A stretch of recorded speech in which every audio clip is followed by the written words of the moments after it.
Hello my mellow fellows, or should I say my whimsical witches. It's Tara here, and today we're talking about the most dramatic witch of them all. And no, I'm not talking about Nancy. Instead, we're talking about Mr. Ambrose, the pettiest librarian slash witch slash actor you've ever met. Mr. Ambrose is hands down the messiest person in Bob's Burgers. He'd be a perfect cast member on Real Housewives of Beverly Hills. Mr. Ambrose wouldn't be the type of housewife that's in your face kind of drama. He'd be like a Lisa Vanderpump or a Phaedra Parks, a sniper from the side if you will, a bone collector, a producer. What I'm saying for all you non-housewife fans, he's the type of person to plant something in someone's ear or steer them in a direction of drama without needing to get his own hands dirty. He will cause drama and most of the time walk away scot-free without any repercussions. And that's the beauty of his character.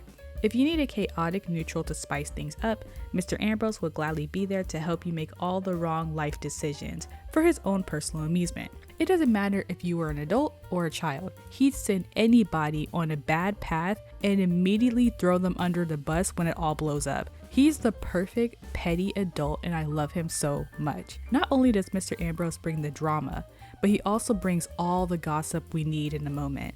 Why do any actual librarian work when you could just collect tea all day instead? You know who he reminds me of? Keel from Rune Factory 4.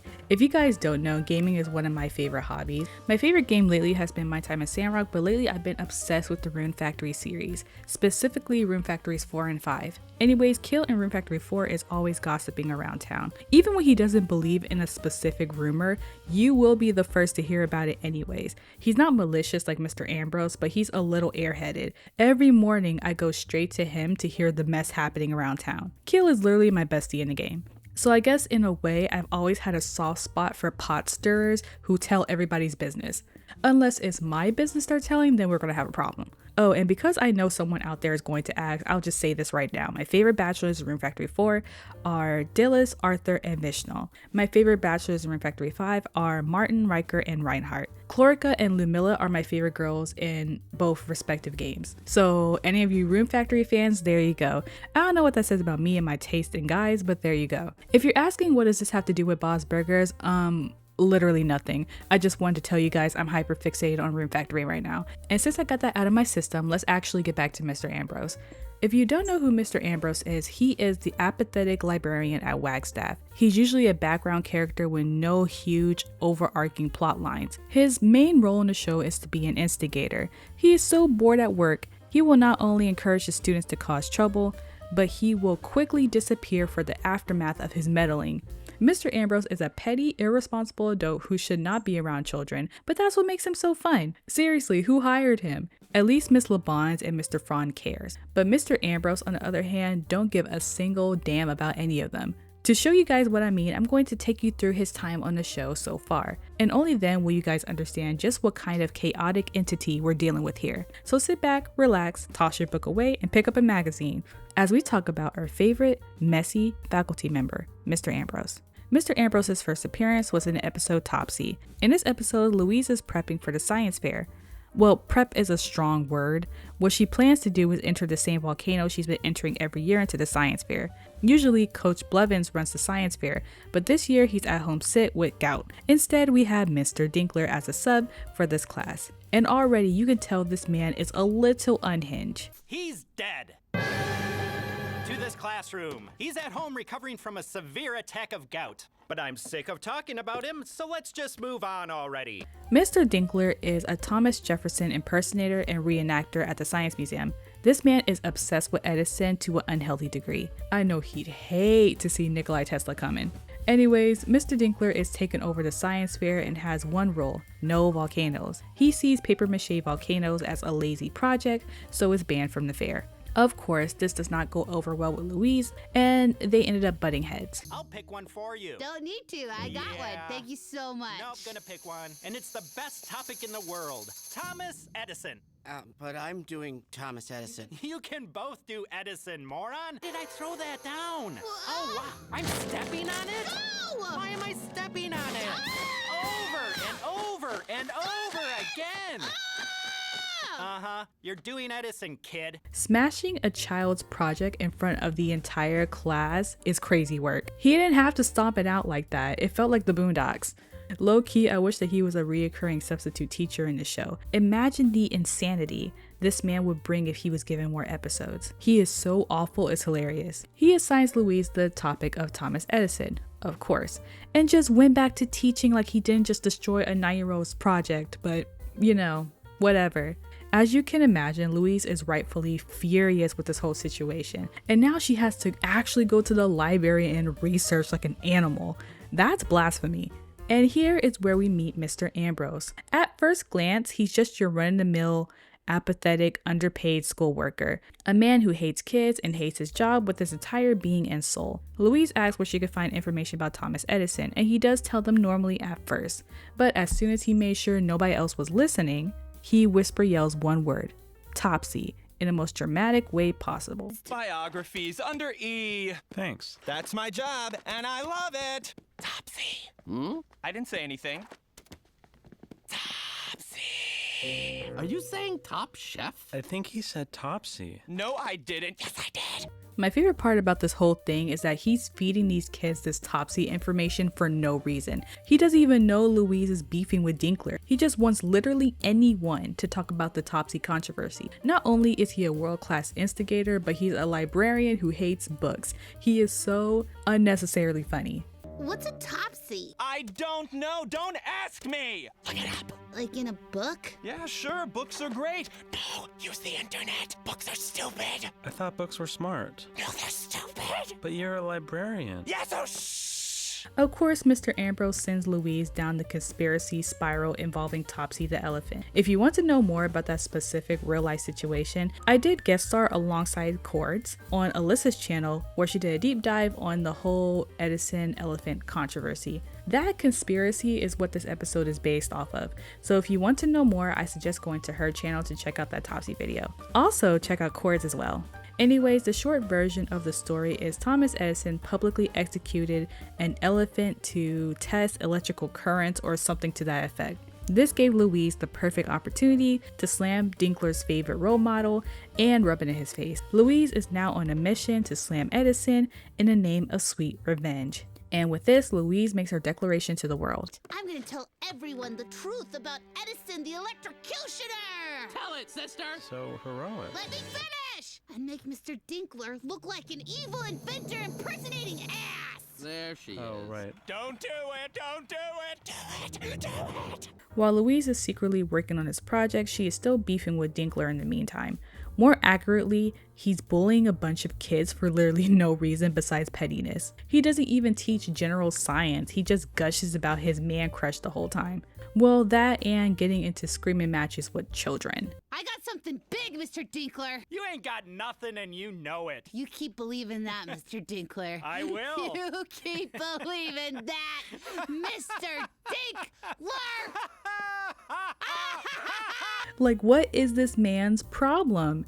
This pushes Louise to go from presentation to full-scale production, including music, special effects, and everything. Jean and Tina get lead roles after a couple of very convincing auditions. Jean, can you give me a maniacal laugh? Ha ha ha ha ha! Good enough. You're Edison. Tina, act like an elephant.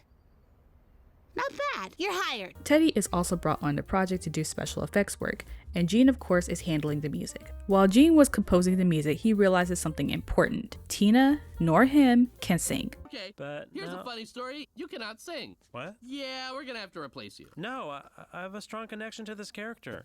And there it goes. What about you? Can you sing? Yeah. They'll say autopsy at my— oh my god, I can't sing either! What are we gonna do? Thankfully, Gail and Mr. Fishodor liked his catchy song and started to sing. And just like that, boom, they were casted into production. Holy moly! Are you thinking what I'm thinking? We should ask Aunt Gail and Mr. Fishodor to keep it down. No! We should ask them to sing for us! But we're not allowed to use adults in school projects. We're gonna Milli Vanilli this! Sorry, I don't speak Italian. Well, lip sync it! Lip sync it! Also, in this episode, Bob and Linda are fighting about which is better, Spice Rack or Spice Seps. I personally vote for Spice Racks. Bob thought of it first, but Linda did approve it. Ta-da! It's the Spice Rack. Get it? Rack? Well, you look ridiculous. Poor Tina was caught in the middle of that war. Tina? Tina? Huh? How about this? It's not using sex to sell. You want this, right? This I love you both one, huh? equally. Oh, who cares? Sorry. I love you too. She'll be fine. Fast forward, Louise and her crew are rehearsing for the science fair. She is currently going on a bit of an obsessive power trip at the moment, but it's fine. I mean, Tina was almost electrocuted, but that's just a minor detail. Gail and Mr. Fischoeder was also there, of course. Mr. Fischoeder did try to hit on Gail and quickly regretted it. Ah, the theater. Should we fool around back here while we wait? Okay, just let me lick my lips. Never mind. Meanwhile, while they were doing that little punk Jeremy saw them practicing and snitched to Mr. Dinkler. I should have known that he was a rat. He even looked like that snitch from Recess, Randall. I hated Randall, and this kid gives the same exact energy. Both are so slappable. The day of the fair arrived and Louise is prepping to do her project, but before she could perform, she was stopped by Mr. Dinkler and his stupid, big-headed ass minion. I know what you're doing, you hooligan. Jeremy saw everything last night. Oh, you son of a snitch! And of course, because of this, Louise was promptly banned and locked away. Get in there! You can't ban me from the science fair! So long, idiot! Not him locking children in rooms. I know he's horrible, but he's so cartoonishly mean. Like, why would you say that to a child? And he just locked her away and no one saw? Okay. The reason why Jeremy snitched was because he wanted to be the only Thomas Edison project, but thankfully his dumb little plan failed. Mr. Dinkler actually gave Gene the go-ahead to sing his love song that he wrote for the project. I didn't mention this earlier, but Louise cut his song from the project because it was too positive for her revenge scheme, but now Mr. Dinkler gave him the go-ahead to perform. Can this be seen as a betrayal? Sure. But Gene is not one to turn down an audience, so of course he's going to perform. They go through with performing Gene's Electric Love Song, which is honestly pretty great. I said it in my Courtney video and I'll say it again. Gene is a really talented musician when he actually does try. Electric Love gets stuck in my head every time I watch the episode. Actually, a lot of Bob's Burger songs get stuck in my head on a regular basis, especially that whole musical episode Tina had with different boys. I swear, my head cycles through that so often. While Louise was stuck in Miss Schnurr's office, everyone else was performing. Louise tried to get Miss Schnurr to let her out, but the lady isn't budging. Wow, you are fast. I do martial arts. It shows. And after all of this mess, the man who started all of this pops in the office to deliver a book to Miss Schnurr. Toot toot, here comes Bucks. Creepy librarian! Do I know you? You told me about Topsy. Tell everyone about Topsy. Louise asks him for help, but of course, now that it's escalated, he wants nothing to do with it. Oh, you gotta help me! Tell her I've gotta go to the fair! Tell her I've got to take Dinkler down! Leave me out of it. You started it! I start, I don't finish things. That's my one flaw. So how's that yogurt? Louise at this point just decides to escape and get to the fair as fast as possible. Louise outchases Dinkler and successfully crashes the performance. With a dramatic speech and flashing lights, Louise finally goes through with her public execution. I love the drama of the scene, it's so fun, even if Teddy messed it up a little bit. I guess the bad side of this was Tina did get electrocuted, just a little bit. Oh, Tina! Tina? I'm okay. Oh, thank God. Oh, God. Louise does regret going too far after seeing Tina almost die, but hey, at least Dinkler suffered. Oh my god! I almost electrocuted my sister! I've become Edison. Oh, you wish! So he electrocuted animals. So what? As if everyone here's so perfect. Oh, and this happened. Oh, got a little caught up in the moment. We're in love! We're a couple in love! It's really happening! Finally! Thank you, God! Gotta go. Also, Andy and Ollie won second place for plucking each other's hair out. Adorable. First place went to either Bob or Linda, we'll never know for sure. Anyways, that was Mr. Ambrose's first appearance on the show. I think this is the best representation of what Mr. Ambrose is like. He will secretly start drama and plant seeds of chaos whenever he can. Then he'll watch from afar to see how things unfold. However, if the plan ends up going wrong, he wants no parts in the aftermath and will absolutely throw you under the bus to make sure he doesn't get in trouble. If you are dumb enough to follow his advice, be prepared to take the fall for the entire thing. You will get no help from Mr. Ambrose. He literally has just no business being around children. Speaking of that, let's talk about Mr. Ambrose and his job. To be blunt, this man hates his job with a passion. Ring. Oh, hello. A librarian emergency? I'll be right there. Mr. Ambrose often gets bored working as a librarian, which makes sense. Ambrose is a very theatrical man. Of course, working in a quiet environment will be boring to him.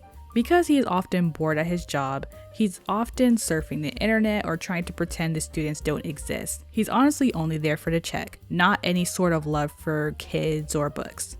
Mr. Ambrose operates in 3 modes: ignoring, hating, and instigating. And truth be told, most of the time he does all 3 in a single episode. Just look at how annoyed he was when Tina simply renewed her book in the Landship episode. I need to renew this book. Renewed. Oh my god, this book isn't due for 3 days. What's wrong with you? I'm being responsible. Ugh.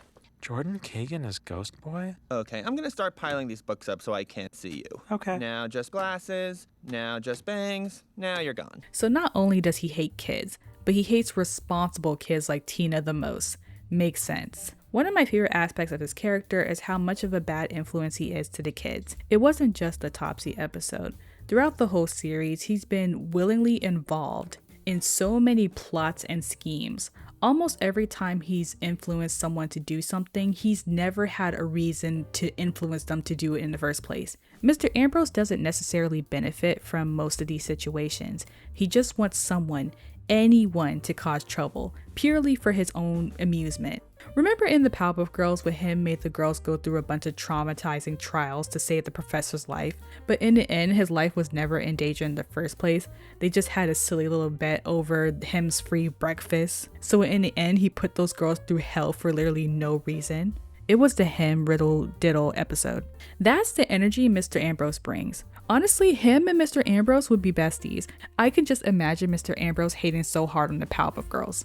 Anyways, another episode where he encourages bad behavior is in the ceramics room episode. The Belcher kids were going around the school trying to uncover the legend of the old ceramics room.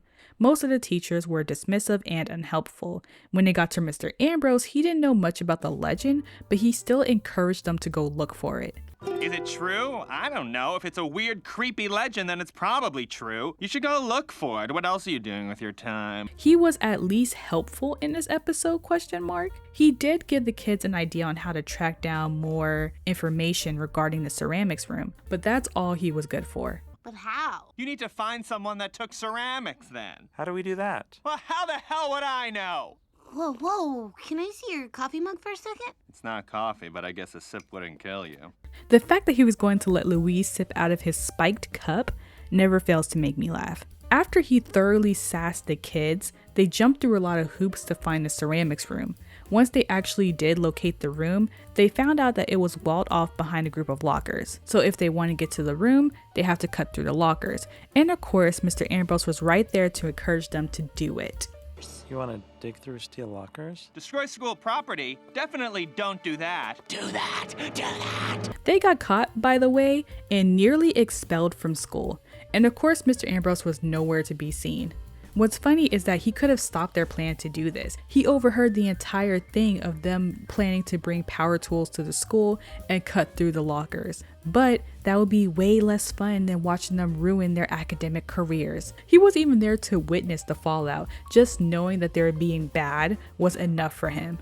So I don't think I'm wrong to deem Mr. Ambrose as one of the most irresponsible and unethical faculty members at Wagstaff. He really should not be around kids. Mr. Ambrose, can you tell me where...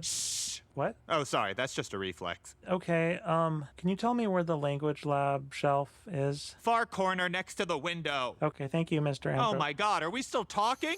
Speaking of faculty, let's talk about how he is among other adults at Wagstaff. Even though he's not great around children, Mr. Ambrose seems like a fun friend to have around. For the most part, Mr. Ambrose keeps a decent circle of friends at school. We see him mostly get along with Miss LeBons, Mr. Bronca, and Miss Schnurr, and even Coach Blevins. Amongst adults, Mr. Ambrose is a good time. He's fun, he's catty, he has all the best gossip. I could see why him and Miss LeBons gets along so well. However, the one person he hates more than anyone is Mr. Frond, which seems to be a popular opinion in his school. Mr. Ambrose is constantly on Mr. Frond's neck, and he never lets up. Just like in Abbott Elementary how Jacob hates Mr. Morton with a passion, it's a deep-seated hatred that is so funny to watch. There are 3 episodes in particular that shows his different relationships with his co-workers. Silence of the Louise, Mission Impossible. Oh my god, I cannot say that. You guys know what the Slug episode, and A Few Girt Men. First, let's talk quickly about Silence of the Louise. I want to do a separate Millie video, so I'll hold off on most of the Millie stuff in this episode and focus on the teachers. In this episode, there is a readathon event going on school-wide. If the kids read 500 books, then they're able to go to a water park as a reward. At first, the kids were doing well and were obviously very motivated to reach their goal. Of course, Mr. Ambrose was enthusiastically in charge of supervising the event. And by the end, the pigs are walking on their hind legs and calling all the shots. The dream of an animal utopia is over. Count it. Charlotte totally dies. And then I used the book to kill a spider, and that really made me think.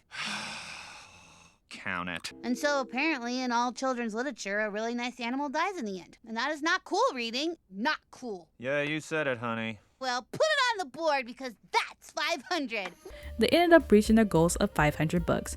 But at the same time, Mr. Frond's therapy dolls were found mutilated in a very dramatic fashion. Mr. Frond was distraught and low-key accused Louise of possibly doing this. Because of this, the water park trip was canceled until they can find out who did it. This, of course, causes Louise to go on full-blown detective mode and ended up teaming with Millie to solve this crime, giving very much Silence of the Lamb. Long story short, it turns out that this wasn't a crime, but more so a cover-up. Mr. Frond was the one who did it, not some kid. I love those dolls. They were my dolls. Which is why you couldn't bear to cut them, so you unraveled them. It was done out of love, just like Old Yeller. Old Yellow! That is so far-fetched. It's just so... I'm back. The kids chased him down and was able to corner him in a teacher's lounge. Mr. Ambrose and Miss LeBons were also there too. And when Mr. Frond was caught, he immediately blamed Mr. Ambrose and threw him straight under the bus, which I guess is karma in a way for Mr. Ambrose always throwing everybody else under the bus, but still. We know you did it, Mr. Frond. What I don't understand is why.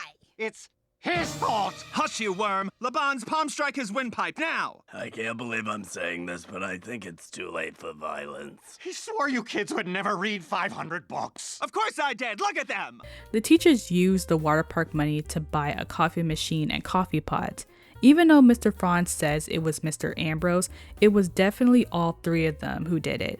But Mr. Ambrose was definitely the one who thought of the idea and did most of the convincing. And let's be real, Mr. Frond has a history of doing unethical things in this show for selfish reasons, but blaming anybody else but himself. So I doubt it was hard to convince Mr. Frond to really do this because again, he is also a very unethical faculty member. And you already know Miss LeBons is down to scam some kids. So yeah, they all spent that money on coffee, all 3 of them. It wasn't just Mr. Ambrose. When the pods blew the budget, we tapped the water park money. You could have drunk less coffee. No, we couldn't have, Tina! Once they realized that these dumb kids were capable of reading 500 books, they started to panic. They're getting close to 500 books. Why did we pick that number? I didn't even know there were 500 books. We are in so much crap if that happens. I'm gonna have a coconut macchiato and put on my thinking cap. This isn't coconut! This is hazelnut! Miss LeBons came up with the cover-up story, and they all agreed that this was the best way to get them all out of trouble. Cut up the dolls, blame a kid, no water park. After being told this information, Louise does what she does best: blackmail. I'll just pop down to Principal Spore's office and let Leave him know. Spores out of it. Of course, if we get to go to the water park, we may forget about everything. Okay, we'll pay for the water park, somehow. Faculty car wash, I have a sponge. Brag. The teachers agreed to pay for the water park and the kids get to enjoy themselves. All around, a good ending. This episode is one of the few times that one of Mr. Ambrose's plots actually came back to bite him. Most of the time, he escapes the situation unscathed without any sort of consequence or accountability.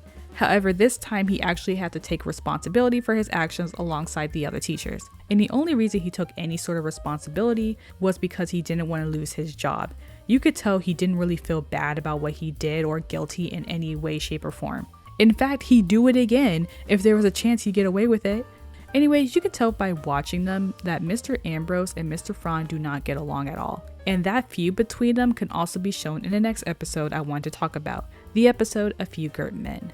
This episode starts off with the fairy tale mock trial of Snow White. Louise was a defender and Jean was the prosecutor. Jean was doing well as a prosecutor because it's a fairy tale trial where everyone knows the story and there's a clear-cut villain. Louise, of course, was very unenthusiastic about all this. Why be motivated if you're 100% going to lose? Okay, counterpoint. She's not guilty. Thank you. Louise? Yes, ma'am. If you don't want to participate, then you can just write a 1,000-word essay on the legal system due tomorrow. What am I supposed to do? I mean, her first name is Evil. Honestly, I get Louise's frustration and probably wouldn't have tried that much either. My personal favorite moment, though, is seeing her question the Prince Charming, aka Jimmy Jr., on the witness stand. And what kind of charmer goes around kissing dead girls? I was trying to revive her with my true love kiss. Get off my back. How many corpses did you kiss before you found your Snow White, Romeo? None. How many? 1. How many? 4. How many? I don't know! Louise didn't even have a point, she just wanted to mess with him.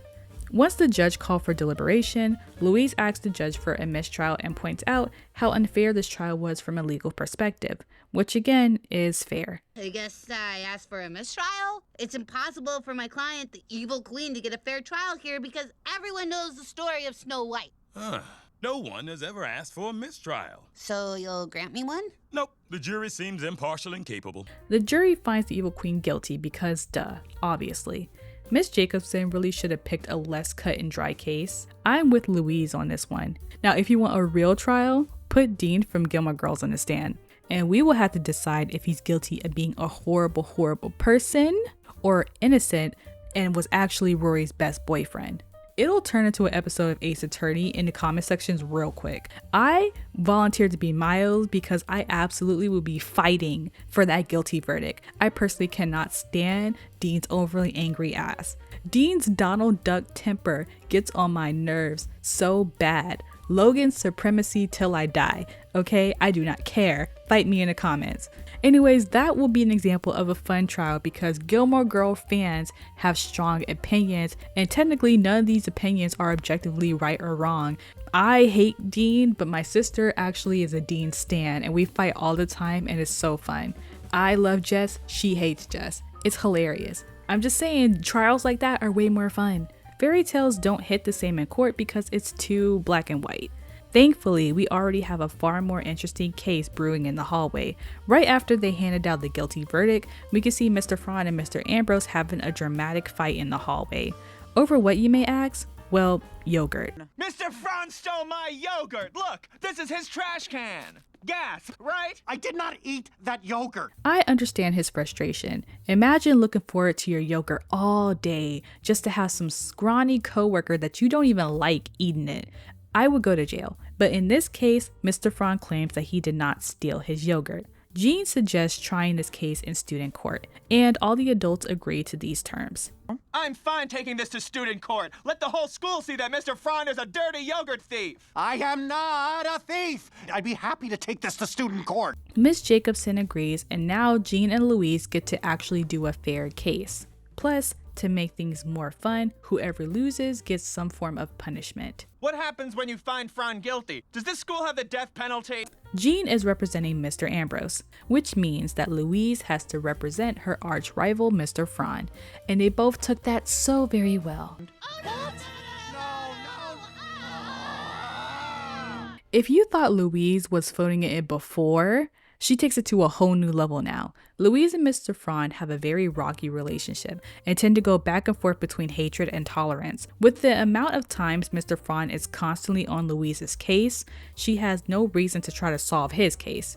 Louise wants to go for a plea deal, but Mr. Frond is very against this and again claims to be innocent. No deal. I'm innocent. Who cares? Just say you did it, buy him a yogurt, and we're done here. I'm innocent. Don't hiss at me. So Louise has no choice but to go forward with the case. Jean does a very dramatic opening statement accusing Mr. Frond of stealing the yogurt. Jean, of course, is a true professional attorney, and Mr. Ambrose is a good sport as usual.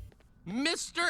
Ambrose's yogurt container was found in Mr. Frond's trash can. End of story. I'm good at law. Applause! Applause! On the other hand, Louise is taking the opposite approach. Louise gives half-hearted statements, barely making any effort to defend him. Ladies and gentlemen of the jury, maybe he didn't do it. Huh? Good night. That's it? That's all you got? Oh, we also have a right to a speedy trial, so let's get this going, huh? Next, we have Mr. Frond on the stand for questioning. Jean questions him first, and he is doing what he does best. That's where you ate the yogurt, but it wasn't yogurt, was it? No. Aha! You admit you ate it! No, I'm saying it wasn't my Gert, and I didn't eat it. Yes, you did. No further questions. Gotcha. I'm sorry, but Jean is so unserious in this episode. I love it. Louise again does the bare minimum when it comes to her turn questioning Mr. Frond. Even the judge felt the need to point out to Louise that she has an obligation to provide Mr. Frond with a defense, but of course Louise just brushes this off. Miss Selba was the next person to be called to the stand. If you don't know her, she's the receptionist and a gossip queen of Wagstaff. She doesn't get a lot of screen time, but she does pop up here and there in the background sometimes. She has the same level of exposure as Miss Schnurr. I love Miss Selba because she always has the tea and is ready to spell it at a moment's notice. What do you know about Mr. Ambrose and Frond? Where to begin? Mr. Frond gets a call from his mother at least once a day. Oh, there's a surprise. And Mr. Ambrose uses the computer room after hours to work on his sequel to Mrs. Doubtfire, Mrs. Doubtwater. It's a prequel, you ass! While she wasn't too helpful, she did provide some useful information. Mr. Ambrose tends to leave his spoons lying around, yet the spoon was still in the lid of the empty cup. Yeah, or a yogurt thief on the go, like Mr. Frond. Look at the yogurt container. The spoon is still in the lid. How did I eat it? Probably with your tongue, like a dirty frog. Impossible! I have a tiny tongue! See? Ugh, put that away! Mr. Ambrose is so mean and petty. I love it. Someone in the comments pointed out that I seem to love petty adults, and that's 100% accurate. There is nothing funnier than seeing someone who absolutely shouldn't be around kids interacting with children. Petty adults are so funny. Unfortunately, the spoon thing kind of hits the wall. So once again, Louise wants to take a plea deal and get this trial over with. But Mr. Frond once again claims he is innocent. This is when Louise gave a real reason for not trying to defend Mr. Frond. Falsely accused, huh? I've been there all the time by you. All the time? Really? Well, some of the times, yeah, really, Mr. Frond. Well, if I ever did falsely accuse you of anything, I'm sorry, because this feels really horrible. Mr. Frond is always accusing Louise of doing bad things. Granted, she is a troublemaker and she does do a lot of bad things, but there are times in the show where he is shown to be very quick to blame and punish Louise without even considering the fact that maybe she didn't do it this time. In The Silence of Louise, he blamed Louise for destroying his dolls, even though he knew for a fact that she didn't do it. What sick, twisted, but really creative kid did this? For all I know, you did, Louise. No. This wasn't me. In the episode Thelma and Louise, Louise stood up for pocket-sized Rudy against a couple of bullies. However, Louise was the only one who got in trouble, not the two bullies. Even though Mr. Frond knew that those two boys were bullies, he still only gave Louise after-school detention. She pulled down a boy's pants, exposing his underpants. Whoa. I only did it because Timmy and Scott O'Brien took pocket-sized Rudy's lunch and wouldn't give it back. He's so little, he needs to eat. And no one else was helping. Oh. Knowing the O'Brien brothers, that's probably true, Louise, but... Thank you. Am I a hero? I don't know. But Wagstaff has a zero-tolerance pantsing policy. Which wasn't fair at all. Even in a recent episode, he straight up planned to blame Louise for stealing a kid's toy, even though he had zero evidence to think it was Louise at all. Mind you, this incident was after this episode, where he had to apologize for always falsely accusing her. And you think Louise Belcher stole it? What? Yes, I do. I can't prove she stole the toy. I just know she did. It's so Louise to take a, what's it called, the thingy you mash and it shoots up like a missile. Gotcha. But when I'm back this afternoon, I'll skillfully question Louise, she'll confess, and then we can move on with our lives. What if she doesn't confess? She will, because she did it. And if she doesn't, she still did it. Because I can't file away this incident report until I have a name. So obviously, he didn't learn a damn thing from this episode, but that's for a different video. Mr. Frond is definitely a mess. Anyways, when Louise pushes one more time for a plea deal, she was surprised when he actually agreed to it this time. Okay, Come on, it's our only chance to... Wait, what? if you're not going to defend me, we should just get this over with. Okay. Louise goes to take the deal, but after seeing his face, Louise starts to feel guilty. Louise has always tried to stand up for the innocent and defenseless, no matter if she likes them or not. So while she hates Mr. Frond and definitely has reason to let him get in trouble like he's always getting her in trouble, she didn't want to leave him out to dry when he doesn't deserve it. Sorry, just a moment. So you're really innocent? Yes. But really, really innocent? Yes, that's what I've been telling you. Yes. Crap, all right. Louise then decides to take this case seriously and to actually try to find the truth. My client would like to say that he's innocent, and we're going to keep fighting to prove it as long as it takes. I thought you wanted to get this over with. Yeah, I did, but everyone deserves a fair trial. Even a broken down, chewed up, spit out guidance counselor like Mr. Frond. That's the nicest thing you've ever said about me. Objection! Gross! Louise takes an extra day to get her case together and try to figure out a defense strategy. Jean is overconfident about winning this case and is trash talking Louise a little bit. Bob and Linda question why Louise even wants to help Mr. Frond, and again she says while she hates him, she was sure he didn't do it. Aww, my baby's having a crisis of conscience. You're doing something nice for Mr. Frond. Ah, gross! I am not! You like him. No, I don't! You like him. You know, I'm going to bed to think. I have to think. I'm going to think in bed. You think about how you like him. No, I don't! The next day, Louise actually does start to genuinely defend Mr. Frond. Not only does she claim that she will prove he's innocent, but she also says she will find out the real culprit by the end of this. Bold claim, but I respect it. Mr. Ambrose, however, was not convinced. Oh, please. We all know Mr. Frond did it. The yogurt was in his trash can, and no one likes him. I mean, right? Objection to the first part. That's hearsay, I think. Louise breaks down the possibility that anybody could have just ate the yogurt and thrown the empty cup in Mr. Frond's trash can. Just because it was in his trash can doesn't mean that he was the one who ate it, especially since his office is right by the teacher's lounge and anybody could have just thrown it away on their way to the cafeteria. Mr. Ambrose was not buying this theory though. So the question is, who would have been in the teacher's lounge after school when teachers are rushing out to their second jobs? Who would have gone from there to the cafeteria? Oh, I don't know. Wait, yes I do. Oh my god, he's right there. Miss Selba was called back to the stand for more questioning. After all, she is known to go into the teacher's lounge and use the other teacher's mugs, so she was a suspect. But even though she was a number one suspect, she was quickly cleared of suspicion when she says she's lactose intolerant. That has personally never stopped me, but fair enough, I guess. Next to be questioned was Mr. Branca, the janitor of the school. Mr. Branca goes through his daily routine of cleaning the school, which leads to him saying how he usually cleans the teacher's lounge. He describes the different types of trash he picks up around the school, including spoons.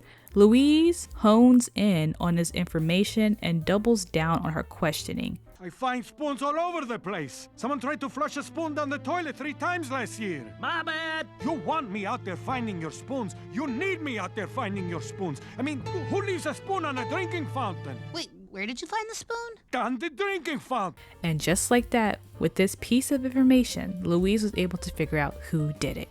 Thank you. I believe you didn't do it. Oh, thank God. But I know who did. Dun, dun, dun. After 3 long days, Louise has found the contradiction and is ready to strike. If I was Louise, I would have slammed my leg on the table like Van Zeek's. Pure icon. Anyways, with this case figured out, Louise delivers a dramatic closing statement. He's many things. Annoying, desperate, but he's also something else. Innocent. Mr. Frond didn't eat Mr. Ambrose's yogurt. Judge Conklin did. Long story short, the judge was the culprit the whole time. You are 100% correct. I looked up to you. It was an innocent mistake that got blown out of proportion. Why didn't he just confess? Well, he was doing a good old-fashioned schoolhouse lesson. It seemed like a good challenge. So this whole time, you were teaching us. And I have to say, I am impressed. I like the way you think. You dug deep to find the truth and saved an innocent man, even though you two clearly have issues. We do. He wanted to encourage her to reach her potential, which I can respect. Mr. Ambrose, how much was that yogurt? $2.59 plus tax. I'll give you 3 and we'll call it square. Court is adjourned. I guess I better put this on. I have a date later. It'll be a great icebreaker. Bye, everyone. Hope you all become lawyers. This episode was admittedly more of a Mr. Front episode than a Mr. Ambrose episode. However, I do think that this episode was important to bring up in the context of Mr. Ambrose's relationship with Mr. Front. I understand him being upset, truly, as a tourist. I get it. But he literally called for the death penalty on Mr. Franz for a $3 yogurt. Throughout the entire trial, he blamed Mr. Franz, insulted him, and was so sure that he did it. But when he was actually found innocent, Mr. Ambrose didn't even attempt to apologize to him. He didn't even look his way. Even though he put Mr. Franz through hell these past 3 days, he hates him that much that even when he's wrong, he could not be bothered to even dream of apologizing to Mr. Franz of all people. And honestly, it's not just Mr. Ambrose. Mr. Franz is notoriously unpopular amongst the faculty. All you have to do is look at the next episode we're going to talk about, see what I did there, Mission Impossible. Damn it, I messed it up. Mission Impossible. What the hell? Mission Impossible. There we go. Ugh. Anyways, all you have to do is look at the Slug episode to really get how hated he is amongst the faculty, which we will go explore right now. This episode should be quicker to summarize because the plot isn't as complicated as the last 2 I just spoke about. I wanted to talk about this episode because it highlights just how excluded Mr. Front is from the rest of the staff. In this episode, we open to the kids in the library. The 8th graders are tutoring Louise's math class. At least that's what they're supposed to be doing, but only Tina is actually taking this tutoring thing seriously. It was no surprise that Mr. Ambrose had no interest in any of this. But still, Miss LeBonce let him be in charge while she took a smoke break. Okay, do your math or whatever. I don't know. You're never going to use it. I never use it. The important thing to know about this episode is that Louise is obsessed with trading her Borobu cards and completing her collection. So obsessed that she's willing to trick other kids by using fake cards she got online. So instead of waiting to trade at the end of the day, she decides to sneak off and trade during class, even though the cards are banned at school and she can get in trouble for trading at all. But of course, Louise does it anyway. Truthfully, it was not that hard to sneak away from Mr. Ambrose. He does not care enough to stop them either way. Let's go, come on. So we're just gonna go read something from a book. Seems like a waste of time, but sure, go nuts. What do I care? I'd rather go home. I don't know what I'm doing. While Louise is off being a troublemaker, Mr. Front comes in to talk to Mr. Ambrose, who immediately rolls his eyes at just the sight of him. Hey there. Oh, God, no. So I just wanted to super casually ask you if you'd heard anything about some faculty folks getting together for a Martini Tuesday kind of thing? Oh, Mar Tuesdays. Nope. Sorry. Because... Oh, my God. This cart of books has to be anywhere else right now. Nuts. As you heard, on Tuesdays, the teachers get together after work and hang out. They have margaritas, they gossip, they play games. However, Mr. Front is known as a wet blanket amongst the faculty. He's lame. You do sort of feel bad for him in this episode because no one likes to feel intentionally excluded. But you kind of have to remember that Mr. Front is often making everybody's lives more difficult with all his random innovative ideas. Plus, he's judgmental and in general is not fun to be around. He tends to boss all the other faculty members around and sort of acts like a stand-in principal for Principal Spores. So of course, yeah, nobody likes the guy. Mr. Front is very difficult to explain honestly. There's a lot of layers that comes to his character. So many pathetic layers, so many layers you feel bad for, but other layers that you're like, yeah, he's a jerk. But in this particular episode, you do feel a little bad for him. Anyways, of course the kids get caught trading cards. No thanks to Tina snitching on them. The kids got in trouble, Louise is furious at Tina, and Mr. Ambrose could not care less. Wow, I've never been back here. It's just more books. Louise is of course going to do what you think she's going to do, look for a way to get her cards back. She ends up deciding to sneak into the teacher's lounge with some help from Rudy, of course. Of course, he was super chill about breaking the rules. You looked everywhere. Nothing. Maybe she stashed them in the teacher's lounge. Come on, let's move. Sneak into the teacher's lounge? Oh, no, I need to sit down. Oh, Rudy. Where's my inhaler? Where's my inhaler? It's right, you're holding it. Oh, my God. While they were in the teacher's lounge, the staff comes in for a bit of coffee and gossip. Of course, Mr. Ambrose was leading the gossiping session. Oh yeah, LeBon's is definitely in for tonight. Martini Tuesdays are the only reason she's still a teacher. And my roommate Joyce will be at her dumb kidney donation thingy, so we can be as rowdy as we want. What about Frond? Yeah, does he know? Ugh, why does that buzzkill want to come anyway? He doesn't even drink, which is amazing since he has so many reasons to. I find it funny that Mr. Bronca and Coach Bleffins are the ones enjoying the tea. Mr. Bronca specifically has always been a bit of a drama queen. Eventually, Louise finds out that the cards are at Miss LeBon's house, so of course she decides to do a bit of law breaking to get her cards back. Tina tries to stop her, but Louise is stubborn and determined. The teacher was supposed to meet at Mr. Ambrose's house, but there was a change in plans. So now they're meeting at Miss LeBon's house instead. What the hell are they doing here? Sorry we had to come here because my dumb roommate Joyce wasn't a match for the kidney donation. And now she's just sitting on the couch with all her kidneys, ruining everything. It's okay. LeBon's has got that sweet backyard. I, of course, am on Mr. Ambrose's side. Joyce should have took her kidneys somewhere useful. So anyways, they go chill in the backyard and use the cards they confiscated for a drinking game. Ah, Bronca, your slug has the lowest health points. Slug it. This is a disgrace. They don't even know the rules. Well, nobody does. Rudy, just shush. Sorry. They're not acting that different. Are they always drunk? While they're having fun, poor Mr. Frond is actually outside stalking Martini Tuesday from his little car. Of course, he feels left out by not being invited, so blatantly, in fact. It's just, why didn't they invite me? Is that a rhetorical question or? Just because I don't drink, and I go to bed early, and I told them all I'm concerned about their drinking? Uh-huh. They don't think I'm cool enough? Well, would a guy who's not cool enough go home every night and put on best dance music of the 90s and dance his little heart out? Oh my God. I mean, I kind of get it. I'm surprised Coach Blevins made the cut, if I'm honest. But this gave Louise the perfect idea on how to distract the teachers to get her cards back. She encourages Mr. Frond to dance his little heart out for them to show how cool he is. It's obvious sabotage on Louise's part, but Mr. Frond is too dense to pick up on that. Mr. Frond, what's Louise doing? Is she his dealer? You really think this will work? I never said that. Wait, what? Nothing. Just play the music, cool guy. Low-key though, he kind of ate. It was awkward, but he committed and I respect that. He also kind of has a little bit of rhythm to him. I give that to him. The teachers, of course, goes to watch this train wreck with their own eyes. And of course, Mr. Ambrose was filming the whole thing on his phone. He's so messy for no reason. When Miss LeBon's caught Tina trying to steal the cards back, the teachers pretty much forgot all about Franz and left him to his devices. But it's okay, Mr. Frond left proud of himself and decided to treat himself to some frozen yogurt. You know what? Screw him. Where's the groove, Philip? It's in your heart. It's in your heart. I'm gonna go treat myself to some low-fat froyo from the gas station. So long, suckers! I support it. 3 words for you. Treat yourself. Treat yourself 2011. Tina was rightfully getting interrogated as to why she was hanging from her teacher's tree. And as usual, Mr. Ambrose was so very helpful.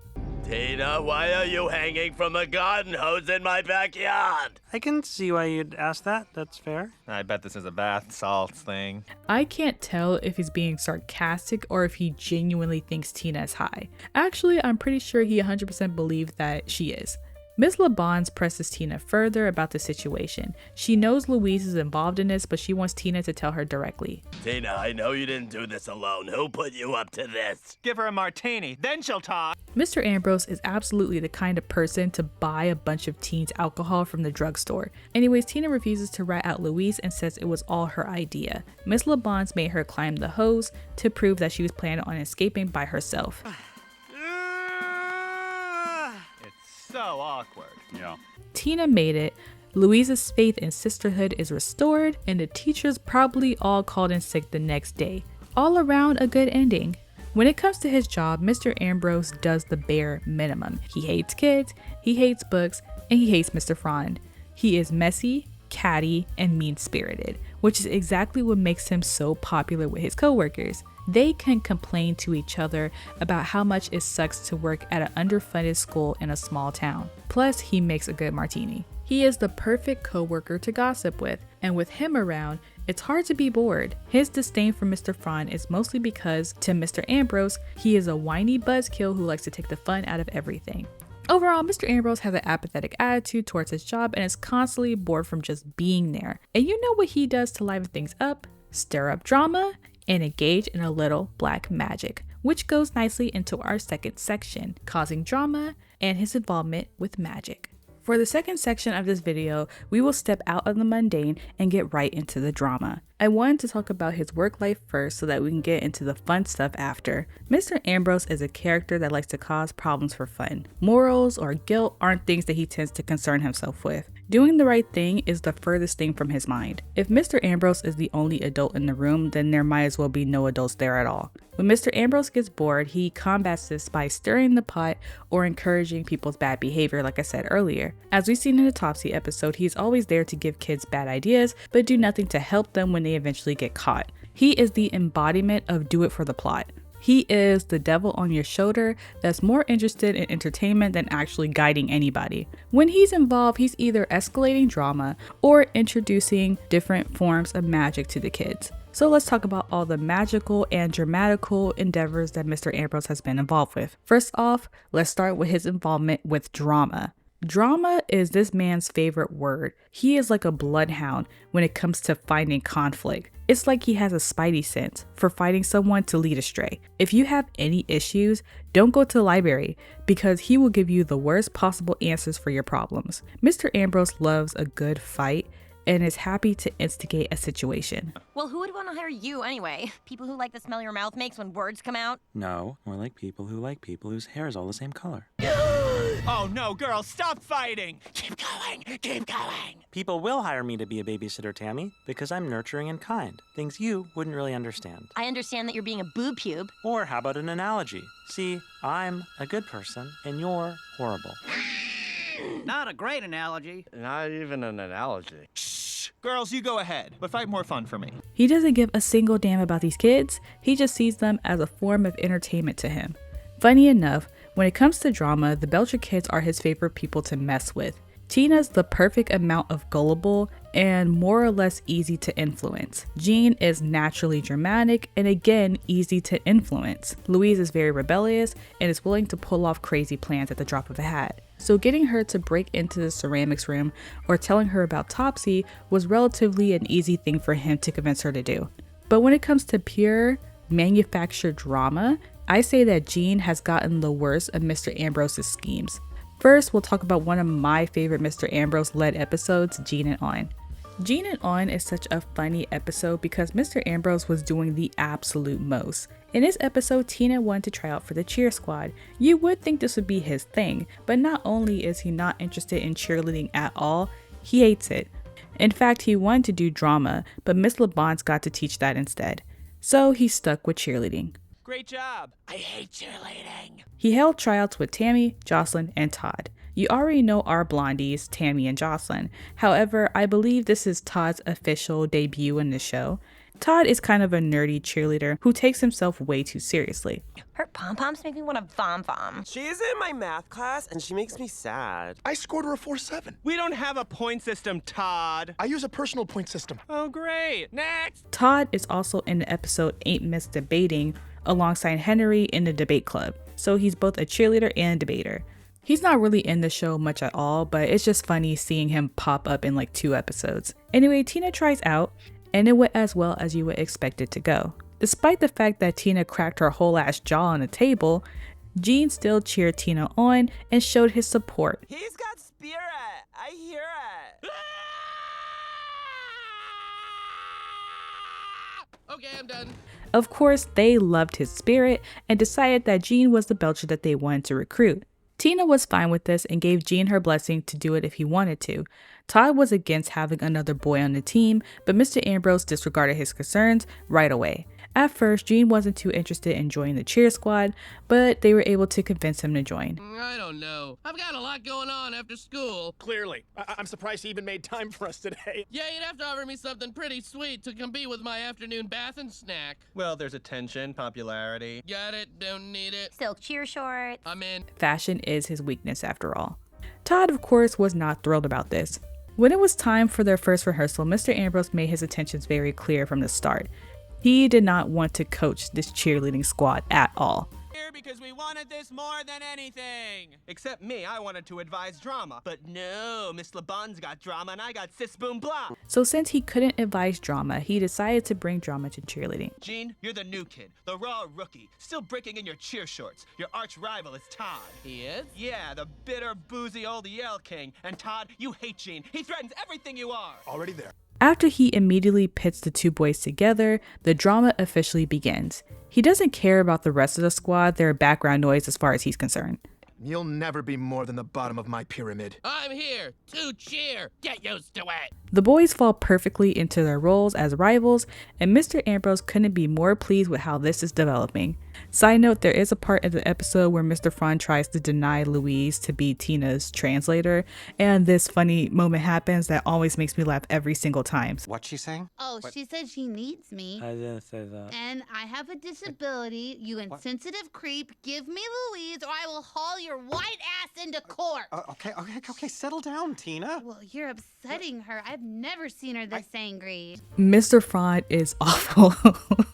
It has nothing to do with the story, but it makes me laugh every single time. Like, why would you say that? Anyways, the squad performs at their first school event, which happens to be a wrestling match. Overall, Gene is a bit behind on moves, but it's all good. Well, except Gene being unlucky enough to have to lift Tammy. Gene, shoulder lift Tammy. Well, don't squeeze, newbie. Don't breathe in, you'll die. That hasn't been proven 100%. But still, it was not a bad first performance. The moment Todd took a bathroom break, Mr. Ambrose got to work. Now's your chance to dramatically step in for Todd. I've been pumping him full of sport drink just so he would leave. Oh my god, I don't know if I'm ready. You're ready. You have a cheer fire inside you and it's burning its way out. You might as well be calling him a reality TV show producer at this point.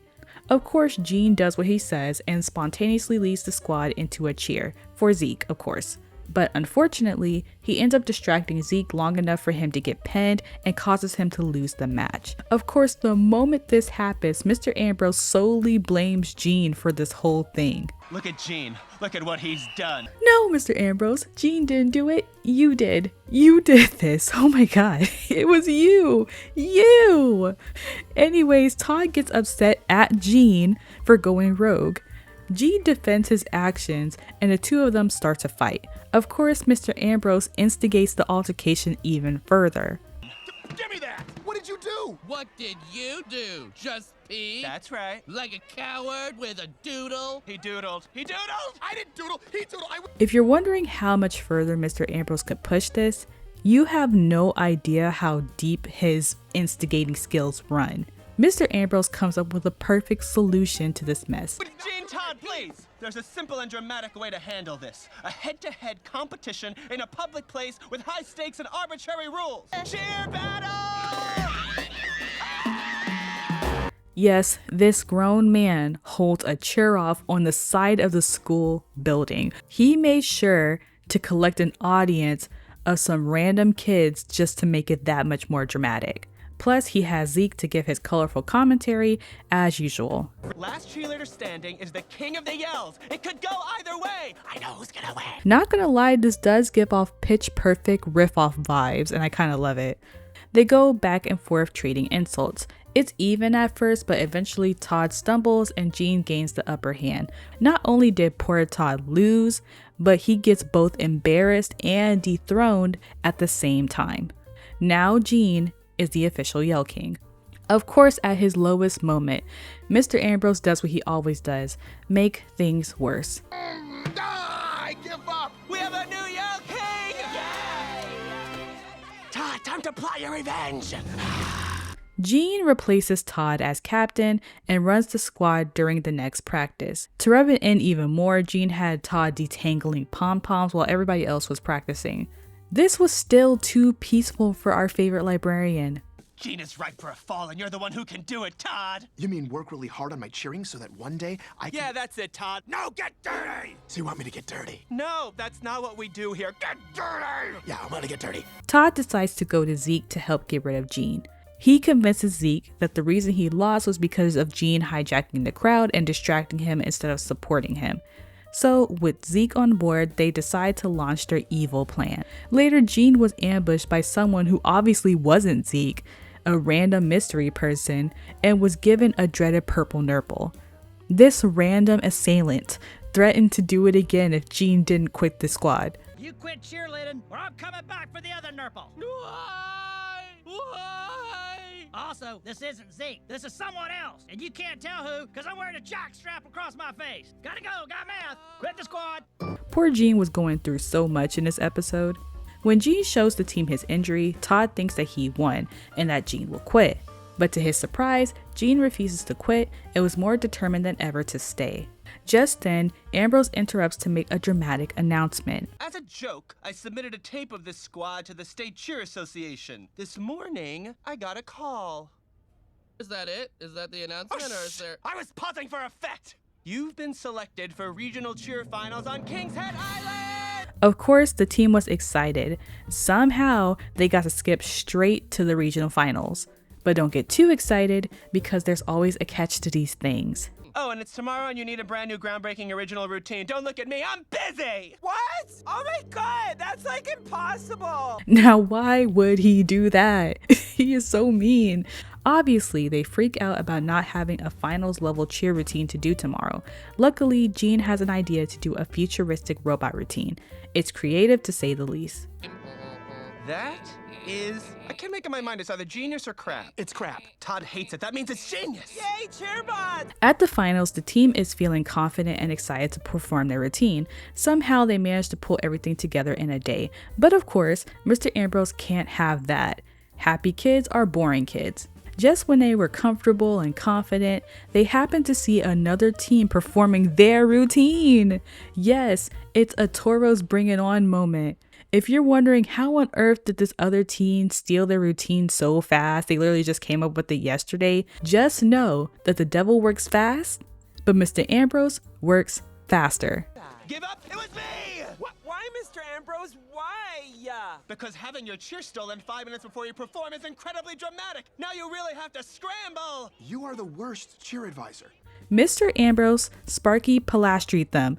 It's the Spirit Finger fiasco all over again. Instead of going through with the performance like the Toros did, Gene instead decides to do a risky pinwheel stunt invented by Linda and her stick figures. I don't want to be that guy, but if we do that, we're all going to die a tragic death in front of our families. Stop. No, I never meant it to come to this. It's too risky. Do it. Do it. So not only did Mr. Ambrose almost get these kids expelled on multiple occasions, he's also egging on a dangerous, life-threatening stunt. Who let this man be around impressionable children? Gene volunteered to be the bottom of the pinwheel, but Todd offers himself instead. Even through all of Mr. Ambrose's instigating, Todd still came to respect Gene's commitment and passion at the end of the day. I volunteer.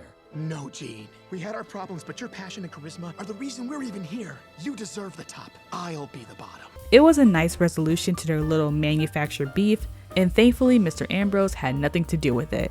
Linda was excited to see her little stunt come to life, but Bob was rightfully concerned about his child's safety. They tried to do the move, but it went as well as you would expect it to go, which is badly. It went badly. While watching these kids about to collapse and break all of their bones, I think the last shred of conscience went off in Mr. Ambrose's weird brain. Jiminy Cricket kicked him in the brain or something. I think even at this point, he realized that this was a touch too far and that he would probably get held responsible for all these kids getting hurt. So he sacrifices his spine to run over and catch the kids from falling at the last minute. Mr. Ambrose, you saved us! Why? Because 5 minutes ago, I started to really care about you kids. What a twist! The jaded cheer advisor has a heart of gold! Then again, it was mostly for the dramatics of it all. The kids got last place and Mr. Ambrose had to make one last dramatic exit. I don't care if I'm okay. Carry me off. It's more dramatic. And that was the end of Gene and On. Ambrose was on 10 this entire episode. He put these kids through emotional distress and physical danger, all for his own personal amusement. This episode shows just how far he will go just for the sake of his own boredom. Mr. Ambrose will push and push until he realizes that he can get into trouble for his schemes. Only then will he pull back at the last minute. He's truly unhinged and borderline insane. He doesn't get anything out of doing this. He just wants to cause a little bit of drama, a lot of bit of drama. He wants life to be a soap opera. He's kind of like Roger in that sense of wanting life to be just this big, dramatic, fun thing. But this isn't the only time Mr. Ambrose meddles for the sake of drama. The next episode that he does this is All That Gene. So let's move on to that. This episode takes place at a local theater company called the Happy Mass, Sad Mass Players. It's a very low budget theater company that doesn't get much attention from the public. They needed a replacement actor for the role of Quiet Eli. Teddy suggests that Gene should try out for the part. After all, Gene is a natural performer. Linda took Gene to the audition, and to say it didn't go well would be an understatement. Not only was Gene underprepared for the audition, he refused to take direction from the director. When you're acting, you're taking over someone else's personality and mannerisms to tell a story. It's not about you as an actor, but it's about who your character is. Gene cannot help but to be anybody but himself. He always has to gene it up or change things to fit his high energy or how he thinks that things should be, which isn't always a bad thing, but it's just not suitable for this toned down kind of understated type of play. Gene is too much of an inflexible performer to do classic plays.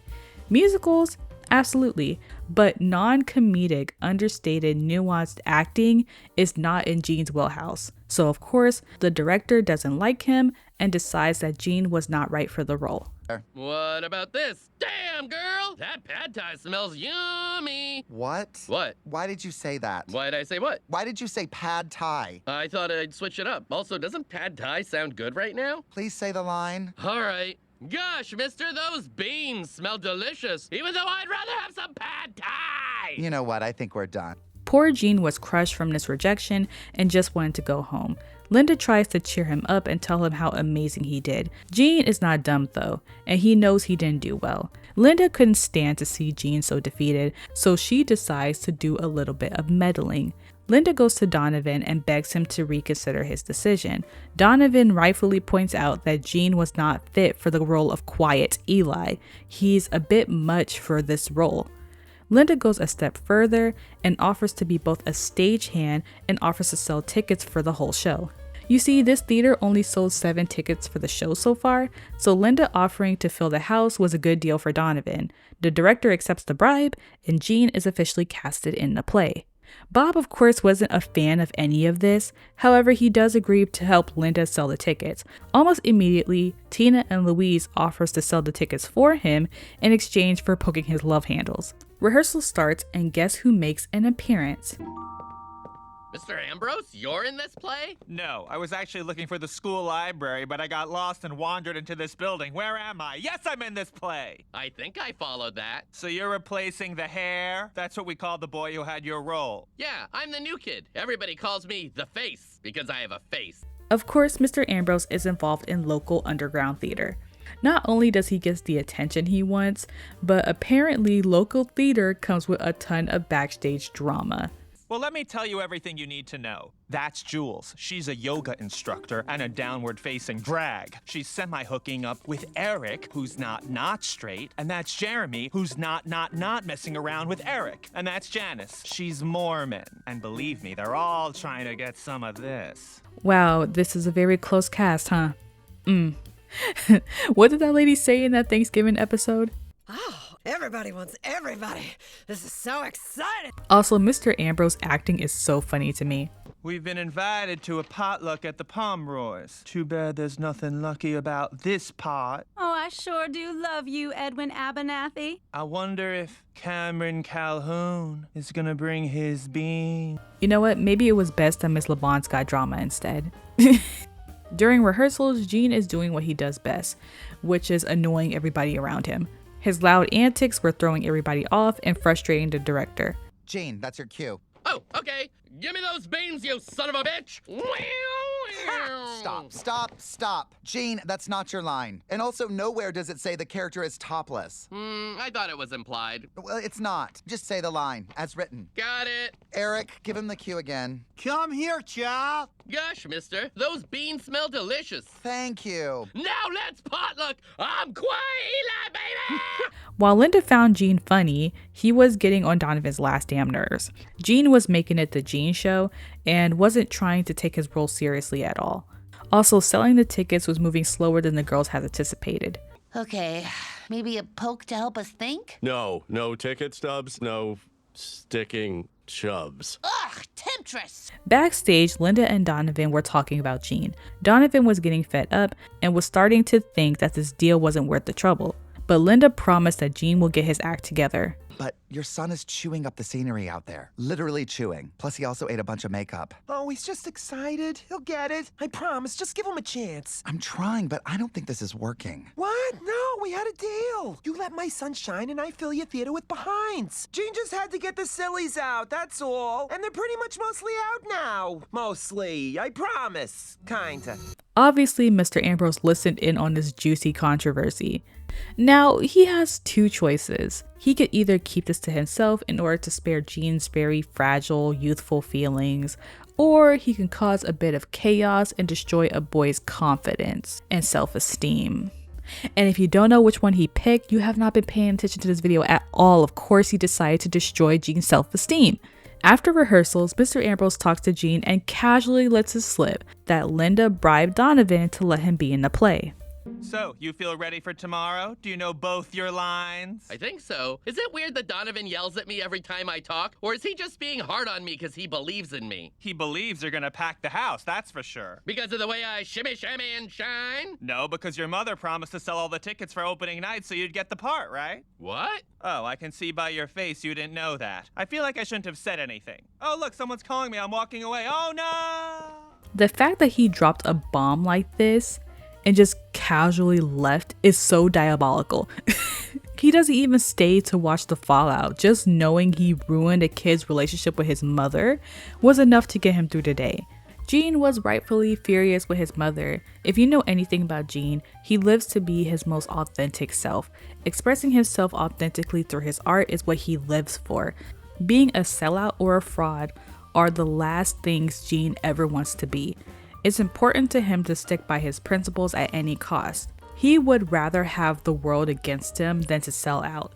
It's a strong philosophy that Gene gets from Bob. Gene would rather succeed in his own way, off of his own talent, than to cheat his way to get ahead. So Linda bribing a director was a major breach of trust for Gene. She violated one of his core principles and made him feel like a fraud. How dare you? What? What are you talking about? You know exactly what I'm talking about. You promised to sell tickets to get me this part? What tickets? What part? Stop acting. This is no place for acting. Fine, I did it, Gene, but it was just because I wanted everyone to see the Gene show. Take me home. I'm going to my room and I'm not coming up for dinner because I'm mad, but also because I already have a bunch of food in there that I've been saving over the course of the last year. Gene holds himself in his room and refuses to come out, even for food, which is insane for Gene. He never skips food, but this time he didn't want to come out to eat at all. Linda tries to talk to him, but it did not help much. Go away, or better yet, go read the Holy Bible. Listen, I only made that deal with Donovan because you just seemed so down after the audition. I was down. Donovan didn't seem to be into my whole deal, but then you said he actually loved my whole deal. He said you were a bit much, but what does that even mean? I think you're perfect. And my mom, if you lied to me about the play, how can I trust you about anything? I'm starting to think I might not be a better singer than Adele. No, you are. You are. While Linda makes Gene an apology treat, she felt guilty for what she put Jean through. She talked through the situation with Bob and expressed how badly she felt for screwing up so bad. Bob then comforts her and offers some words of wisdom. I just think as long as we're trying our best, that's as good as we can do. At least that's what The Rock said. He's so handsome. Great body. I just think Gene is Gene for a million different reasons, and that's great. You wanted to find a place for him to do his thing, which is sweet, but maybe it just wasn't the right place. Yeah. Which is totally fine. You're right. After this talk, Linda decides it was best to pull Gene from the play. Little did she know that Donovan was in the middle of a crisis of his own. The entire cast was sick with the flu on opening night. Again, it was a very, very close cast. Poor Mr. Ambrose freaked too close to the sun. The thing is, the girls managed to sell out the show by selling it to a bunch of old people. So now that it's a sold out show, the show needs to happen. Gene finally comes out his room and decides to do the play anyway. However, this time he intended to tone down his personality and play the role quietly like he's supposed to. Technically, this is definitely what he was supposed to do, but you could see how this has crushed his spirit. Hello, Mother. You look just as I remember you. Hi, Gene. I thought about what Donovan said, and I realize now that I am a bit much. And I'm ready to rein it all in, much like Jim Carrey in his acclaimed dramatic roles. No, Gene, no. Boom goes the dynamite. It's definitely sad to see him dim his own light. When they arrived backstage, Donovan was freaking out. He finally had a sold out show, but literally had no one to perform the play. He then had the idea to go out there and do a one-man performance of the play, alongside Gene, of course. This was a horrible idea, but I go off, I guess. Before the play started, Linda gave Gene a proper apology and one more pep talk to bring up his spirits. I know I really messed up by not being honest with you, but I just want you to know that even if I wasn't your mom, even if I was just some lady who smelled like meat and was a great dancer, I would still be a fan of the Gene Show. Really? Definitely. I'd be your #1 fan. Are you a bit much? Of course you are, and that's great. Sometimes people can handle it, and sometimes they can't. But sometimes it's perfect. And I mean, hey, you got good timing. You got it from me. That and my full bottom. Ha! See? Timing. This gives Gene the confidence to go out and do the play as himself. When Donovan was dying on stage, Gene rushes in and steals the show with his over-the-top comedic personality, the very thing that made him unsuitable for this play in the first place. Gene did what he does best, entertain the crowd, and the crowd loved him, just like Linda said they would. It was perfect. This episode wasn't a Mr. Ambrose focused episode, but he was a major instigating factor in this one. Drama is something ingrained into his character. He almost can't help but to make any situation worse than how he found it. Even if he can't stay for the aftermath, he still wants everything to blow up regardless. No matter what, he was born to stir the pot. If you think that all Mr. Ambrose offers to the show is instigating and drama, you're wrong. There's also one more unique thing that he brings to the show, and that something is the supernatural. You see, Mr. Ambrose likes to dabble in the dark arts. Or poop. We'll do it after school, and you'll be sleeping like a not-haunted baby tonight. Oh, Seishun Dobutsu haunting, huh? That's my 20s in a nutshell. Ironically, him offering supernatural advice is the only time he seems to be genuinely trying to help in some type of way.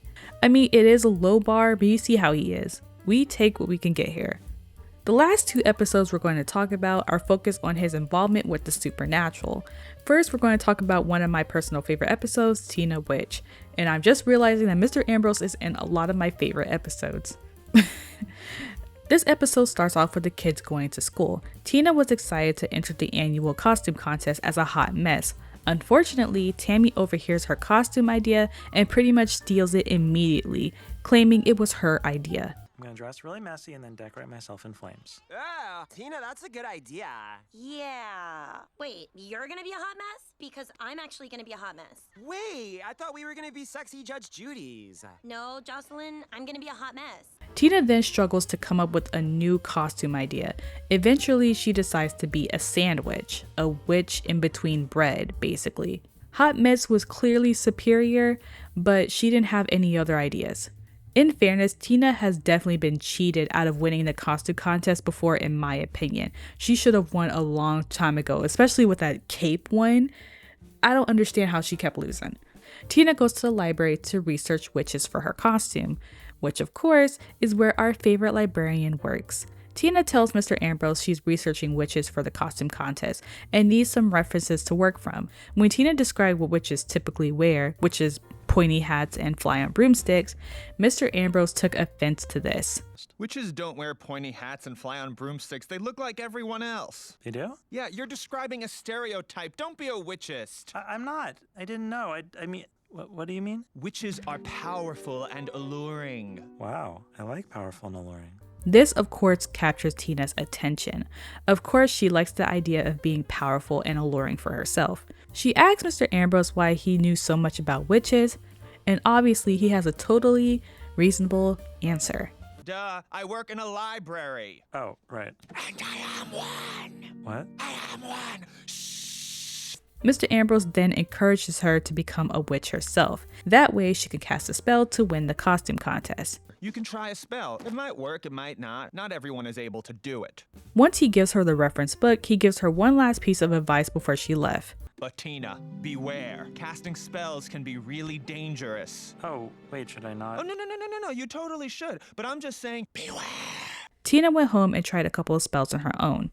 She casted a spell for Jean, Louise, and a love spell for herself. She even tried one on Linda that kind of cracks me up every time. Linda Belcher, not a peep. Close your eyes and go to sleep. I am going to sleep.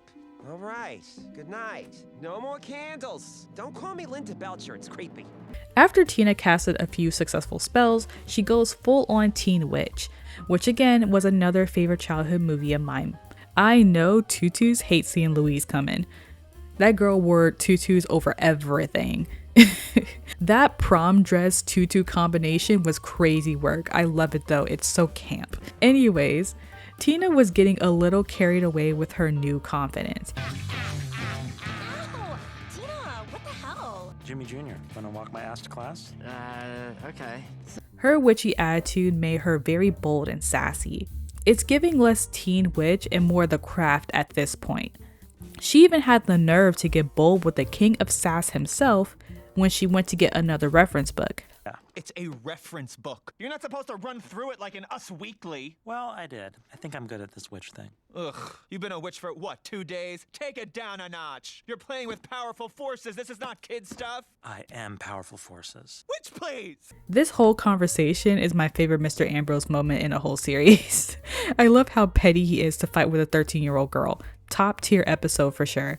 Tina then gets sassy with the crossing guard, which turns out to be a big mistake on her part. Yes, big, pretty woman big, yes. Okay to cross. Finally, thought this was a crosswalk, not a wait around all day walk. Excuse me? You heard me. Tina did not know the crazy person she was dealing with. This grown woman snatched that beret off of her head and proceeds to curse Tina for disrespecting her. In 24 hours, your fate will be worse, cause the girl who casts spells now is cursed. Yep, this lady was a witch, and Tina found out the hard way. Tina, of course, was very stressed about being cursed and even has some nightmares about the crossing guard lady getting her. Tina had no choice but to go back to the person who introduced her to this lifestyle in the first place for help. Mr. Ambrose? Yes, Goth Brooks. I think I got cursed. Yawn. By Jackie the Crossing Guard. Did you say Jackie the Crossing Guard? Of course, Mr. Ambrose knew Jackie personally. They were in the same coven. And as we saw, she was not a very nice person.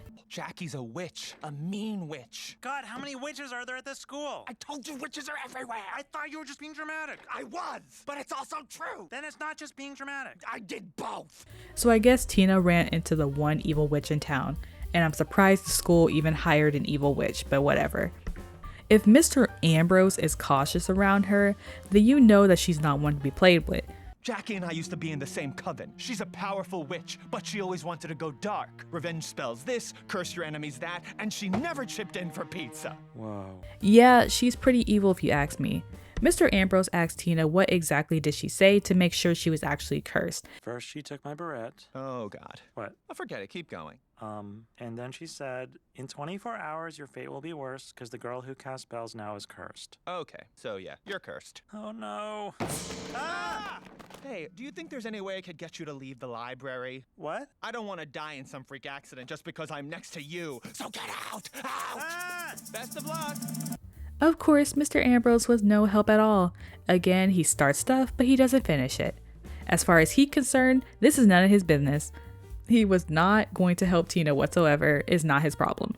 I love how he'll just mess up your life and proceed to do nothing to help you. Mr. Ambrose is not there to help. He's there for the mess. Never forget that. Fast forward to the costume contest. Tina is backstage freaking out over being cursed and all. When it was Tina's turn, she had a bit of a public freak out because Jackie the crossing guard was in the crowd. She believed that the curse was going to happen to her on stage. Tina apologizes for getting carried away with being a witch, casting spells on people, and casting a spell to win a costume contest. Zeke didn't seem to mind though. Jimmy Jr., maybe you just responded to my bold attitude and choker necklace. I don't know. I liked it. I'm sorry, I had to say it. I'm a Xena stan. Tina apologizes to Jackie for being rude to her, and even calls out Mr. Ambrose for starting all this in the first place. I'm sorry I said those things to you, Jackie. I'm sorry. And I'm sorry I ever listened to you about witchcraft, Mr. Ambrose. I have no idea what she's talking about. Stop it! Shh! From now on, Tina was fully done with being a witch. Unfortunately, she still fell off stage, but at least she took Tammy down with her. No! I'm okay. Tammy broke my fall. After the show was over, Tina finished up cleaning the mess she was in. She talked to Jackie one-on-one and squashed their beef personally. And once again, Mr. Ambrose made another smooth getaway without facing any sort of consequences for starting all this in the first place. What a positive role model. Like I said, this is one of my favorite episodes. Mr. Ambrose being a witch is just another way for him to cause trouble. He's causing trouble on the spiritual realm too. Plus, sassy Tina is so funny to watch. She was popping off on everyone in this episode, even on Mr. Ambrose himself, which is insane because usually Mr. Ambrose goes unchallenged throughout the series.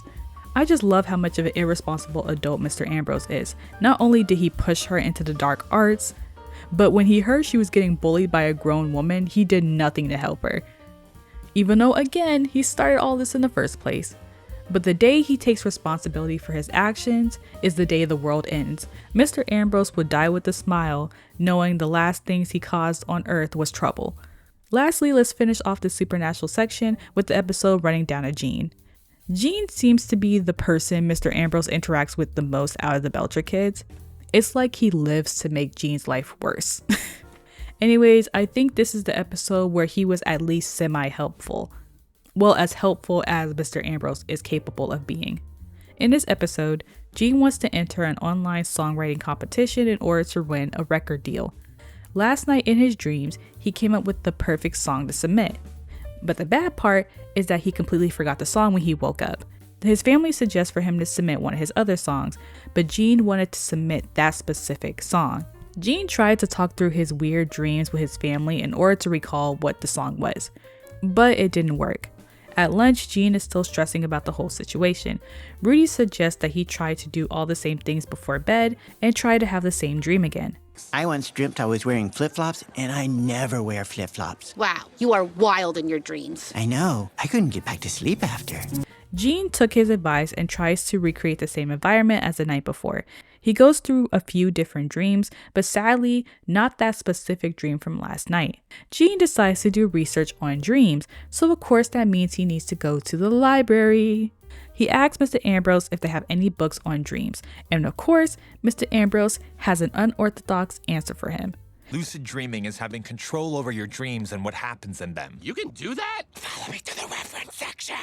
Yes, I can do that. What do you lucid dream about? I do revenge stuff on people who were mean to me in high school, some fantasy and science fiction, some adult stuff I can't tell you about. I could learn how to lucid dream too? You could. Come with me to the classics. So is there a book about lucid dreaming? No, because we don't have any good books. Internet? Jean feels better now that he has a more solid plan. He thanks Mr. Ambrose for his help and goes to search lucid dreaming on the internet. I'm gonna lucid dream my way to a Grammy, or at least to the top of the pops. Thank you, Mr. Ambrose. Shh, we never spoke. I love that Mr. Ambrose has always advised his students to turn to magic, dive into their subconscious, or use underhanded tactics to get ahead. He is a very creative thinker, and I appreciate that. Gene later tries to lucid dream. He spends the night jumping from one dream to the next. Eventually, he does make it to that specific dream he wanted to go in, but he didn't fully get to control what happened. So it started to work, but he needed to practice a little more. Oh my god, it started to work. I wrote my dreams down in this notebook and then I started to lucid dream. I saw the boat bus from the dream where I wrote my song and I made myself chase after it. Mr. Ambrose is a genius. Gene tries again and was able to get into that specific dream. Only this time there were minor differences every time he went in there. Gene makes it all the way to the piano where he played the song he dreamed about, but for some reason, no matter how many times he tries to play that song, he couldn't. Gene was obviously very frustrated and decided to go back to Mr. Ambrose for more advice. Mr. Ambrose. It's lunch. Why are you here? And don't say you want to tell me your dream. What I'd like to do is sing you my dream, but I can't because I get all unlucidity. Something isn't working and I don't know what it is. Listen, it takes practice. What do you want me to say? Not that. I need to get to the end of the dream tonight. Ugh, please. Eating. Librarians need a lunch break too, you know. Or several lunch breaks. Don't tell anyone. While there, Louise and Tina ask where they can find books on crickets. I haven't said it yet, but they're trying to catch a cricket that's been hiding in the house. Anyway, Mr. Ambrose does give Gene genuine advice this time. You. Things take time. Try and relax. I can't relax. Well, you have to. That's not relaxing to hear. And you too. Insects and other invertebrates. Don't call us that. Behind you, next to reptiles. Oh yeah, there it is. But which one do you think is the best? I'm eating my lunch. Let me finish my ziti. Shh. You don't shh. I think shushing people is his favorite part of the job. Truthfully, it would have been my favorite part of the job too. That night, Gene took his advice and tried to relax. Finally, he was able to remember his song. For once, Mr. Ambrose was right and slightly helpful in the situation, ? The only problem is that the song sucks. Heat your buds in the sun. You heat your buns in the sun.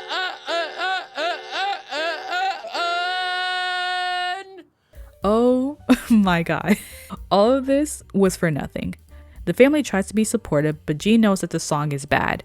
After realizing how much time he wasted on this, he starts to freak out. They all try to cheer him up, but Gene was really upset with himself right now. There's not much they could say to make him feel better about how bad the song was. Gene starts to think that maybe he should give up on the contest altogether. Thankfully, Bob gives him some solid fatherly advice to encourage him to keep trying, but this time tells him to put real effort into it instead of trying to dream his results into fruition. Gene, you kind of wrote that song in your sleep. Yes, your point? Well, a lot of times if something comes too easily, it's usually not as good as you think it might be. I'm just saying, in my experience, to make something great, you have to work at it. Gene goes to his room to process what his dad has told him. Bob inspired him to work on another song, but this time he genuinely works hard on this one. He spends the day in his room working on his project and putting his whole heart into it. As a result, his new song is so much better. It's a song about what he just experienced, and I think it's pretty good. Like they say you're supposed to, but chase the thing in the dream that your heart wants to show you. It was nice. Gene played it for his family and was super excited about his song this time. His family also thought the song was good, but what mattered was Gene feeling good about his work again. Gene ultimately decides not to submit the song because he wants to keep the rights to it. And with that, we officially had our last Mr. Ambrose appearance so far. There is a season airing right now, so that's the last episode by the time I'm done writing and recording this script. If there's another one, I'm just going to forget it. I'm not redoing this. So yeah, that's what we have so far. Mr. Ambrose was kind of helpful this time. Again, the bar is in hell, but I'm still counting this as one of his few good moments. He helped Gene even though he really didn't want to. Then again, he was probably just excited to tell anyone about lucid dreaming. He didn't really care about Gene personally, but he still helps him, so a win is a win. In comparison, he was no help to Tina in the slightest, so it is a positive change. Don't get used to it though. I'm sure the next time we see him, he's going to be back to his pot stirring ways. Before I give my final thoughts on Mr. Ambrose, I'd like for you guys to hear someone else's thoughts on Mr. Ambrose as a character to really hit home how crazy he is. I invited Alyssa to give her thoughts on this devilish diva, so I'll pass this on to her.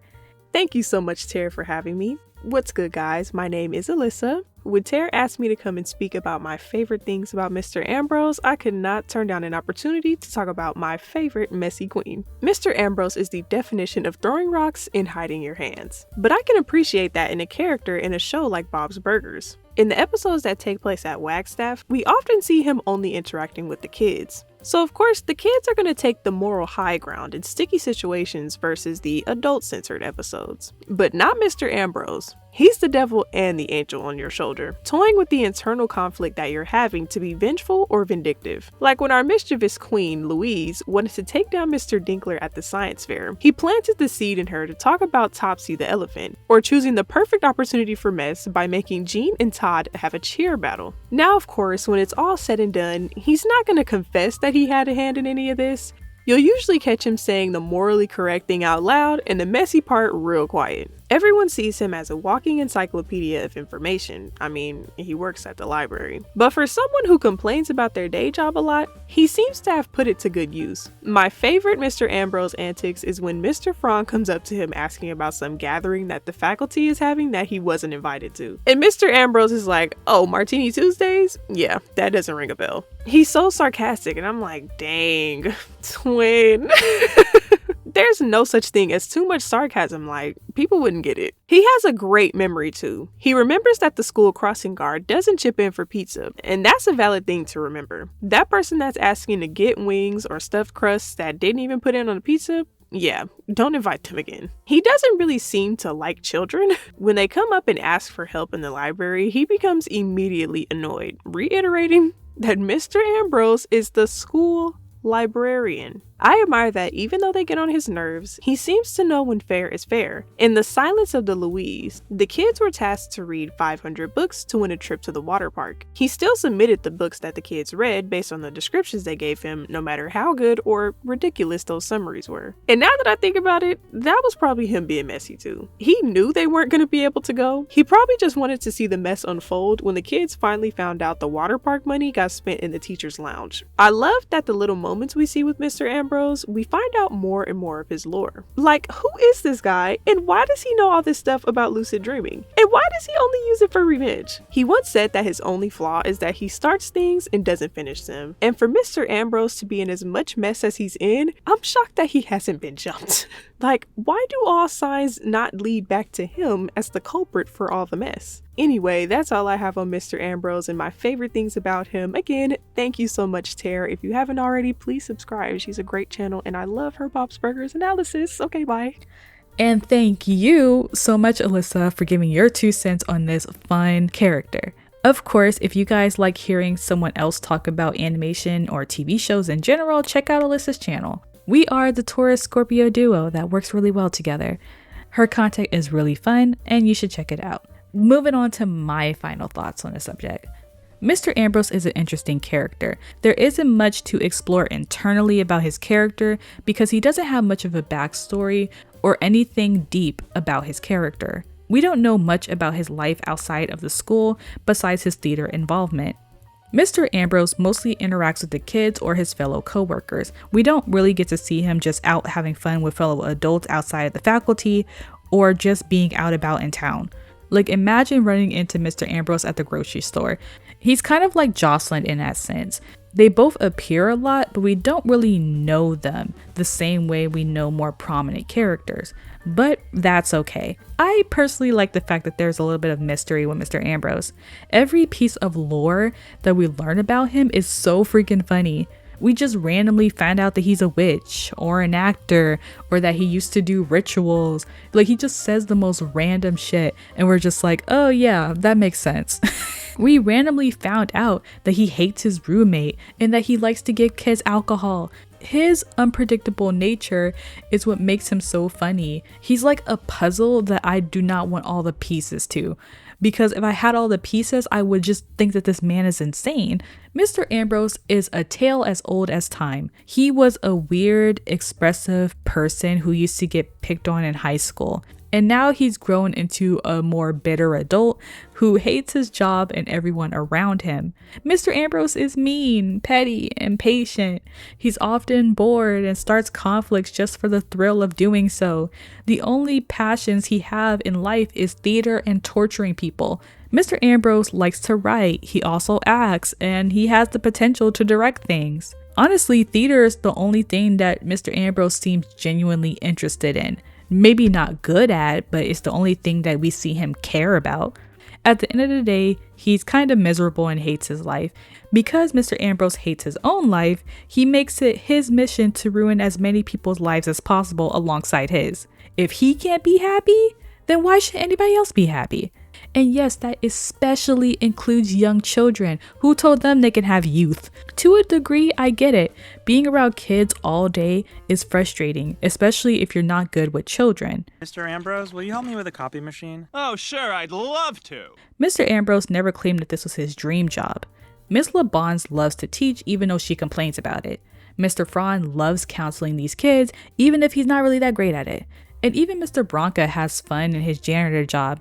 But then again, Mr. Bronca is on the run from the government, so he has no choice but to be a janitor. The point is, Mr. Bronca is happy being a janitor, and Mr. Ambrose is basically the main faculty member who seems to just hate his job more than anything in the world. Mr. Ambrose is only there for the check. He doesn't like books, he doesn't like kids. Rodrigo, you just turned my blahs into ooh-la-las. That's French. Oh, right. And he hates Mr. Frond. There is literally no reason for him to even pretend to be happy here. That's weird. To make it work, you have to turn it on. Oops. Yeah. And you know what? I am fine with him being that way. Not every character needs to be good or secretly redeemable. Sometimes you just need a character who's a dramatic petty bitch to make you laugh. And that's all. And don't get me wrong, that's not me saying I wouldn't want an episode centered around Mr. Ambrose and getting more details about him as a character. I will never, ever, ever say no to giving Mr. Ambrose more screen time or expanding on his character. I'm just saying that either way, he's perfect the way he is. No matter how many times he shushes everyone, I will still love him no matter what. I honestly would love more episodes involving the Wagstaff faculty in general. Because truthfully, I would love to watch more of these teachers fight. Mr. Ambrose's beef with Mr. Frond is so mean-spirited that it's hilarious. It is so freaking funny how much he hates that man. I want to see more of it. I also just want to see more episodes of Mr. Ambrose in general, especially him encouraging all the bad behavior around him. This man barely has any redeeming qualities and I love it. Mr. Ambrose is a malicious villain and I wouldn't have it any other way. I love his natural sass and his overly sarcastic personality. I love that the only thing he's loyal to is pure chaos. He doesn't care about anybody but himself. It doesn't matter who you are, he'll ruin your life for entertainment and nothing else. Mr. Ambrose is for sure my favorite faculty member in the whole Wagstaff universe. When he's not sassing students, ripping on Mr. Frond, or giving bad advice, he's giving us drama. When Mr. Ambrose is in an episode, entertainment and laughs are guaranteed. Whether he's spilling the tea or creating the tea, it doesn't matter. When Mr. Ambrose is starring in an episode, you will never be bored. So, here's to Mr. Ambrose, the pettiest, most unhinged drama king of Wagstaff. My god. Thank you guys so much for watching. This video was supposed to be short. I don't know what happened. This video was supposed to be a quick little cute idea for fall, and then the script happened, and then yeah, this video is way longer than it should be, but at the end of the day, I love talking about Mr. Ambrose and I would do it again. And I hope you guys enjoy this. And also thank you, Alyssa, for guest starring on my channel. Anyways, I will see you guys in the next one. I am tired. I am going to sleep. Goodbye.